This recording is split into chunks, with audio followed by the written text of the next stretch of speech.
করোনায় আক্রান্ত ট্রাম্প ও মেলানিয়া।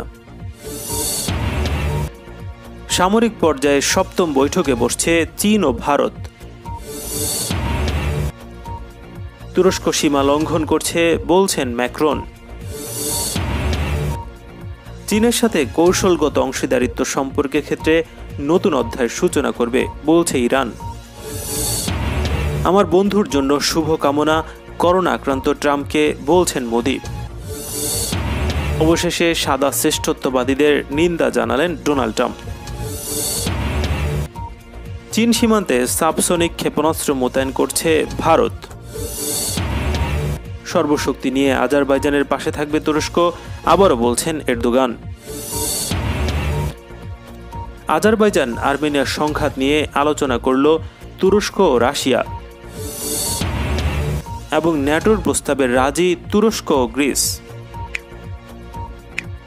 মার্কিন প্রেসিডেন্ট ডোনাল্ড ট্রাম্প ও first lady Melania Trump corona ভাইরাসে আক্রান্ত হয়েছেন। ট্রাম্পের ঘনিষ্ঠ সহযোগী করোনায় আক্রান্ত হওয়ার পর কোয়ারেন্টিনে যাওয়ার পর পরীক্ষা করা হলে তাদের দেহে করোনার সংক্রমণ ধরা পড়ে। শুক্রবার ব্রিটিশ সংবাদ মাধ্যম বিবিসি এ খবর জানিয়েছে। টুইটারে করোনা পরীক্ষার ফল জানিয়ে ট্রাম্প বলেছেন, আমরা একসঙ্গে এই পরিস্থিতি কাটিয়ে উঠব। ৭৪ বছরের ট্রাম্প উচ্চ ঝুঁকি শ্রেণীতে রয়েছে বলে আশঙ্কা করা হচ্ছে। ট্রাম্পের চিকিৎসক শেন ক্যানলি এক বিবৃতিতে জানিয়েছেন, এই মুহূর্তে প্রেসিডেন্ট ও ফার্স্ট লেডি উভয়ই ভালো আছেন। তারা হোয়াইট হাউসে বাসাতেই থাকার পরিকল্পনা করছেন।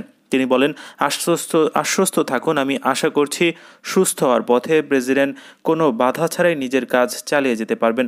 পরবর্তী কোনো কিছু ঘটলে আমি সবাইকে অবহিত করব। এর আগে বৃহস্পতিবার ট্রাম্প জানান, তার ঘনিষ্ঠ সহযোগী হোপ হিক্স করোনা ভাইরাসে আক্রান্ত হয়েছেন এবং তিনিও ফার্স্ট লেডি মেলানিয়া কোয়ারেন্টিনে যাচ্ছেন। ট্রাম্প টুইটারে লিখেছেন, কোনো বিরতি ছাড়াই টানা কাজ করে যাওয়া হোপ হিক্স করোনা ভাইরাসে আক্রান্ত হয়ে রয়েছে। দুঃখজনক, ফার্স্ট লেডি ও আমি নিজেদের পরীক্ষার ফলাফলের অপেক্ষায় আছি। এর মধ্যে আমরা নিজেদের কোয়ারেন্টিন প্রক্রিয়া শুরু করব।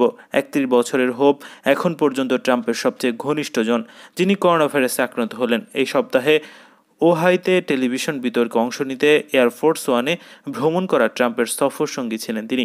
বুধবার ক্লিভল্যান্ড ট্রাম্পকে বহনকারী বিমান থেকে মাস্কবিহীন অবস্থায় তাকে নামতে দেখা গেছে। বুধবার মিনেসোটা এক সমাবেশে অংশ নিতে প্রেসিডেন্সিয়াল হেলিকপ্টার মেরিন ওয়ানেও ট্রাম্পের সফর সঙ্গী ছিলেন হোপ। সীমান্ত ইস্যুতে ভারত ও চীন সামরিক পর্যায়ে সপ্তমবারের মতো বৈঠকে বসতে যাচ্ছে। ভারতীয় সংবাদ মাধ্যম হিন্দুস্তান টাইমস জানিয়েছে, আগামী সপ্তাহে পূর্ব লাদাখে কমান্ডার পর্যায়ের এক বৈঠক অনুষ্ঠিত হতে পারে। বৃহস্পতিবার এই অগ্রগতির সঙ্গে জড়িত কর্মকর্তারা এই তথ্য জানিয়েছে। প্রায় ৫ মাস ধরে উভয় দেশ সীমান্ত বিরোধে জড়িয়ে পড়েছে।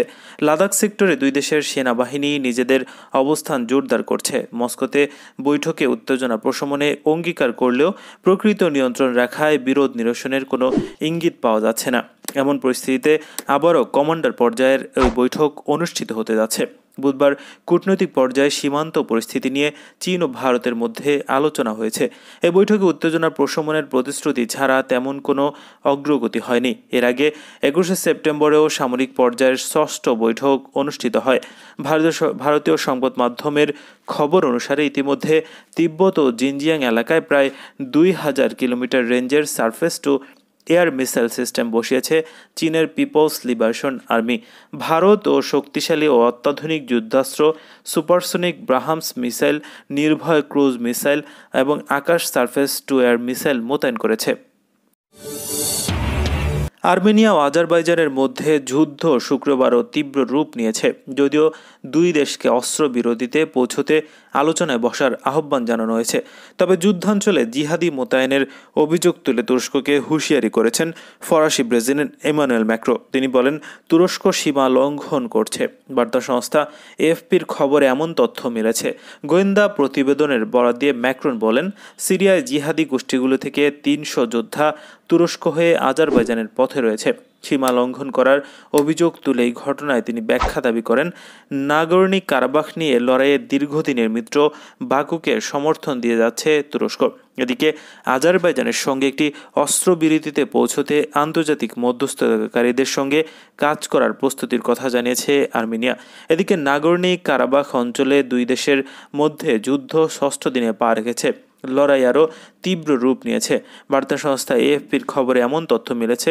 দেশটির পররাষ্ট্রমন্ত্রী ইরেভেন বলেন, সংঘাতের মধ্যস্থতা করতে ফ্রান্স, রাশিয়া ও যুক্তরাষ্ট্রের সঙ্গে বসতে আর্মেনিয়া প্রস্তুত। অঞ্চলটিতে একটি অস্ত্র বিরতিতে পূর্ণ প্রতিষ্ঠায় আমরা সম্মত। ইসলামী প্রজাতন্ত্র ইরান বলছে, চীনের সঙ্গে কৌশলগত অংশীদারিত্ব চুক্তি দ্বিপক্ষীয় সম্পর্কের ক্ষেত্রে নতুন অধ্যায়ের সূচনা করবে। চীনের ৭১তম জাতীয় দিবস উপলক্ষে দেশটিকে অভিনন্দন জানিয়ে ইরানের প্রেসিডেন্ট ডক্টর হাসান রুহানি গত বৃহস্পতিবার চীনা প্রেসিডেন্ট শি জিনপিংকে পাঠানো বার্তায় এ আশা ব্যক্ত করেন। বর্তমানে তেহরান এবং বেইজিং দ্বিপক্ষীয় কৌশলগত অংশীদারিত্ব চুক্তি চূড়ান্ত করার কাজ করছে। অভিনন্দন বার্তায় প্রেসিডেন্ট রুহানি বলেন, তেহরান এবং বেইজিং করোনা ভাইরাসের প্রাদুর্ভাব মোকাবিলায় পাশাপাশি কাজ করছে এবং কোভিড-১৯ ভ্যাকসিন উৎপাদনের ক্ষেত্রে চীনকে সহযোগিতা করতে ইরান প্রস্তুত রয়েছে বলেও তিনি ঘোষণা করেছেন। অভিনন্দন বার্তায় প্রেসিডেন্ট রুহানি বলেছেন, আমি নিশ্চিত যে দুই দেশের মধ্যকার ২৫ বছর মেয়াদী পূর্ণাঙ্গ কৌশলগত সহযোগিতা চুক্তি অভিন্ন স্বার্থ এগিয়ে নেওয়ার ক্ষেত্রে বিরাট বড় পদক্ষেপ হবে। আন্তর্জাতিক শান্তি ও নিরাপত্তা এবং একাধিপত্যবাদের বিরুদ্ধে লড়াইয়ের ক্ষেত্রে এই চুক্তি গুরুত্বপূর্ণ ভূমিকা পালন করবে। ইরাকের প্রথম ভাইস প্রেসিডেন্ট ইসহাক জাহাঙ্গীরও চীনের প্রধানমন্ত্রী লি কেকিয়ান, ভাইস প্রেসিডেন্ট ও ওয়াং শিকজাংকে আলাদা অভিনন্দন বার্তা পাঠিয়েছে। এতে তিনি বলেন, চীন এবং ইরান সম্মিলিতভাবে করোনা ভাইরাসের বিরুদ্ধে যে লড়াই চালিয়েছে তার সুন্দর একটি ফলাফলে আসছে। মার্কিন প্রেসিডেন্ট ডোনাল্ড ট্রাম্প ও তার স্ত্রী মেলানিয়া ট্রাম্প করোনা ভাইরাসে আক্রান্ত হয়েছে। ট্রাম্প টুইটারে বার্তা দেওয়ার ঘণ্টা খানেকের মধ্যে তার জন্য শুভ কামনা জানিয়েছেন ভারতের প্রধানমন্ত্রী নরেন্দ্র মোদী। ট্রাম্পকে বন্ধু সম্বোধন করে তার ও তার স্ত্রীর দ্রুত আরোগ্য কামনা করে টুইট শেয়ার করেছেন ভারতের প্রধানমন্ত্রী। শুক্রবার বেলা 11:15টার দিকে টুইট শেয়ার করেন নরেন্দ্র মোদী। ক্যাপশনে তিনি বলেন, আমার বন্ধু ডোনাল্ড ট্রাম্প এবং মেলানিয়া ট্রাম্পের দ্রুত সুস্থতা কামনা করছি। এর আগে ডোনাল্ড ট্রাম্প নিজেই টুইটে ঘোষণা দেন তিনি এবং first lady Melania Trump corona ভাইরাসে আক্রান্ত হয়েছেন। এর আগে ট্রাম্পের উপদেষ্টা হিক্স করোনা ভাইরাসে আক্রান্ত হওয়ার পর তারা কোয়ারেন্টিনে চলে যান। ট্রাম্প টুইটে জানান, আমরা ইতিমধ্যে কোয়ারেন্টিনে চলে গেছি। করোনা ভাইরাসের আক্রান্তদের মধ্যে বয়স্কদের ঝুঁকি সবচেয়ে বেশি। ৭৪ বছর বয়সী ট্রাম্প সেই বয়সের শ্রেণীতে পড়ছেন, আর মেলানিয়ার বয়স ৫০ বছর। ৩১ বছর বয়সী হোপ হিক্স এ সপ্তাহের শুরুতে ট্রাম্পের সঙ্গে এয়ারফোর্স ওয়ান ভ্রমণ করেছিলেন। ডেমোক্র্যাট দলীয় প্রেসিডেন্ট প্রার্থী জো বাইডেনের সঙ্গে প্রথম দিনের বিতর্কে নিজের মন্তব্য ঘিরে বিতর্ক ছড়িয়ে পড়ার পর সব শ্বেতাঙ্গ শ্রেষ্ঠত্ববাদী গোষ্ঠীর নিন্দা জানিয়েছেন মার্কিন প্রেসিডেন্ট ডোনাল্ড ট্রাম্প। বৃহস্পতিবার ফক্স নিউজকে দেয়া এক সাক্ষাৎকারে তিনি স্পষ্টভাবে সাদা শ্রেষ্ঠত্ববাদী গোষ্ঠী প্রাউড বয়েজের নিন্দা জানিয়েছেন, কিন্তু বিতর্ক চলাকালে তাদের সঙ্গে দূরত্ব বজায় রাখতে ও সমর্থন জানানোর আহ্বান জানিয়েছিলেন। তার বক্তব্যকে অনুমোদন হিসেবে দেখছে উগ্র ডানপন্থী গোষ্ঠীটি। ট্রাম্প উগ্রপন্থীদের প্রত্যাখ্যানে অস্বীকার করছেন বলে অভিযোগ করেছেন জো বাইডেন। ট্রাম্পের এই মন্তব্যের পর জ্যেষ্ঠ রিপাবলিকান সদস্যরাও অস্বস্তিতে পড়ে যান। বুধবার একটি সংবাদ সম্মেলনের মন্তব্য থেকে সরে আসার চেষ্টা করেন এই মার্কিন প্রেসিডেন্ট, কিন্তু তাতেও বিতর্কের অবসান ঘটেনি। পরের দিন সিনহ্যান্টিকে দেয়া এক সাক্ষাৎকারে ট্রাম্প বলেন, আমি বহুবার এটা বলেছি, আবারও বিষয়টি আমাকে পরিষ্কার করতে দিন। আমি ক্লু ক্লাক্স ক্লানের নিন্দা জানাচ্ছি, আমি সব সাদা শ্রেষ্ঠত্ববাদের নিন্দা জানাচ্ছি, প্রাউড বয়েজেরও নিন্দা জানাচ্ছি। তিনি আরও বলেন, প্রাউড বয়েজ সম্পর্কে আমি বেশি কিছু জানি না, প্রায় কিছুই জানি না, কিন্তু আমি তবু তাদের নিন্দা করছি। চীনের সঙ্গে অভিন্ন সীমান্তের কাছাকাছি দীর্ঘ পাল্লার ক্ষেপণাস্ত্র মোতায়েন তৎপর হয়েছে ভারত। যখন দুই প্রতিবেশীর মধ্যে দীর্ঘদিন ধরে সীমান্ত নিয়ে প্রচণ্ড উত্তেজনা বিরাজ করছে, তখন দিল্লির পক্ষ থেকে এই পদক্ষেপ নেওয়া হলো। ভারতের প্রভাবশালী হিন্দুস্তান টাইমস অজ্ঞাত কয়েকটি সূত্রের বরাত দিয়ে জানিয়েছে, গতকাল বৃহস্পতিবার ভারত সীমিত সংখ্যক নির্ভয় ক্ষেপণাস্ত্র চীন সীমান্তে প্রকৃত নিয়ন্ত্রণ রেখা বরাবর মোতায়েন করেছে। দেশীয় প্রযুক্তিতে তৈরি এই ক্ষেপণাস্ত্রের পাল্লা ১,০০০ কিলোমিটার। ১৯৬২ সালে ভারত ও চীনের মধ্যে ভয়াবহ যুদ্ধের পর প্রকৃত নিয়ন্ত্রণ রেখা প্রতিষ্ঠা করা হয়। তবে সীমানা চিহ্নিতকরণ কাজ খুব কমই এগিয়েছে, বরং দুদেশের মধ্যকার সীমান্তে দফায় দফায় গুলিবিহীন সংঘর্ষ হয়েছে।